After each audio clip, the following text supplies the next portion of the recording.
Hi, Assalamualaikum everyone. Welcome to our unit operation in chemical process CMT405 assignment video.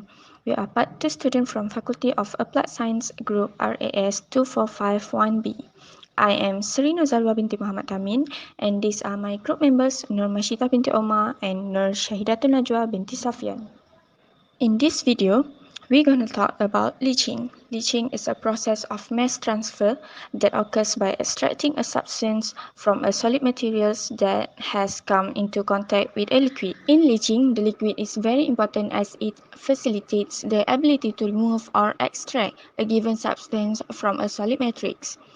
This means the process of extracting a substance from a solid material that has come into contact with a liquid, and the liquid that enters will separate the components originally in the solid.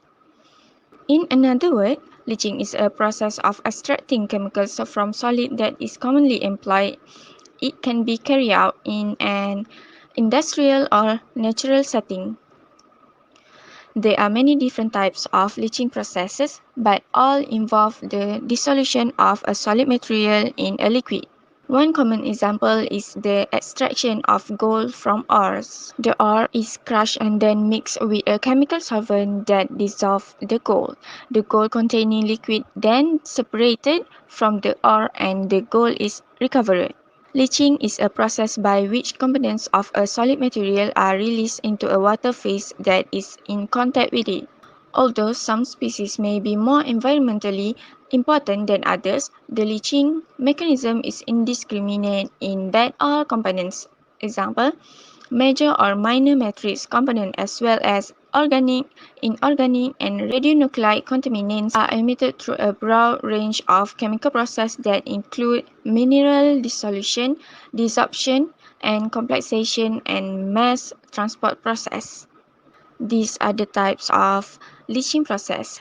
First one is cyanide leaching, second ammonia leaching, third alkali leaching, fourth acid leaching. Assalamualaikum warahmatullahi wabarakatuh. I am Nur Shahidatul Najwa binti Safian. I would like to continue the next part, which is the process of cyanide leaching in terms of the application in industry. Cyanide leaching has been the industry standard for gold processing for more than 100 years. Cyanide process is also known as the magnetophoresis process.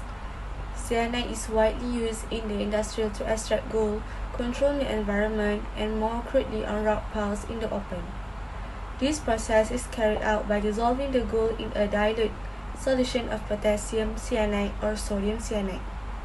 There are two types of cyanide leaching using sodium cyanide, which are heap leaching and vat leaching. Let's jump to the next slide to know what is heap and vat leaching. Heap leaching is a dilute cyanide is sprayed on the heap, which percolates through the pile and dissolves the gold. While vat leaching, ore is deposited in vats or a large tank. The cyanide solution percolates through the ore and dissolves the gold, which is then adsorbed onto carbon or resins and extracted from the lixiviant. Next slide is the process of cyanide leaching.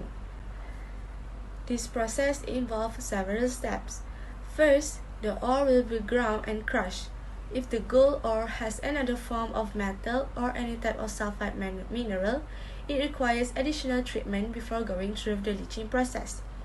The alternate equation that and reaction are formed when gold is combined with sodium cyanide. This process is carried out to dissolve the gold. Leaching is the process of converting gold into a soluble form. Second, a dilute form of sodium cyanide is introduced to the ore containing the gold during the leaching process. Marble will appear through this process and the gold will oxidize and forms aurocyanide complex ion. Because gold is soluble after the leaching process, it may move freely through the membrane, whereas the remainder of the ore cannot. Lime is added to sodium cyanide to raise the pH between 10 to 11 to favor the reactants and bring them to equilibrium. The slurry formed from the leaching process is treated using zinc or activated carbon for gold extraction. Cementing is the next process that involves the use of a zinc electrode with a carbon paste immersed in a solution containing gold cyanide. The next slide shows the reaction occur in the process of cyanide leaching. At cathode, gold is decreased in the oxidation number by gaining electrons. At anode, zinc is increasing the oxidation number by loose electron. I am Namashita binti Omar and I will continue with the advantages of cyanide leaching. The first advantage of cyanide is said to be very cost effective. This is because comminution costs are reduced as the ore is only crushed and not ground. The second one is because the cyanide solution is recycled through the heap, reducing the amount of cyanide used in the operation. The process is especially suitable for the lower grade ores and ores with a high clay content. Besides, cyanide also has a good stability. It can dissolve with many substances like gold. Next, we will continue with the limitation of cyanide leaching. The first limitation is cyanide's efficiency can make gold mining become more wasteful. Because cyanide leaching is very efficient, it allows for profitable mining of much lower ore grades. Mining lower grade ore requires the extraction and processing of much more ore to get the same amount of gold.